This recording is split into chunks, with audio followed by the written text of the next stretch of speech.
This is another good example where we have an entrance step that has a lot of wear and tear, and so it's due to be replaced and repaired. The customer, it looks like they attempted to make a repair on this previously. They took an entire panel and moved it inward. So they hand stitched this entire seam, and you can see there's a lot of tension on this area. And in the long run, that is not going to work well because there's going to be so much tension that this stitching will break.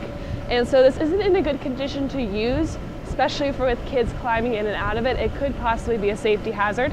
And so we are just going to replace this entire top because of the hand stitching, and then we'll show you what it looks like when it's done. Here's what the step looks like after we've recovered it. You can see that now there's no tension on the step.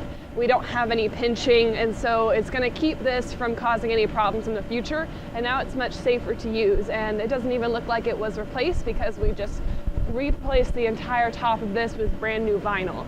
And you can also see here that after we started working on this repair, we noticed that this area of the entrance was a bit worn, so we also went and recovered this area with a new piece of vinyl, and so now it's double reinforced with vinyl so that when there's a lot of traffic going in and out of this inflatable, there won't be any issues in the future with this tearing. And so if you want any information on the repair services that we do, be sure to look at all of that on our website.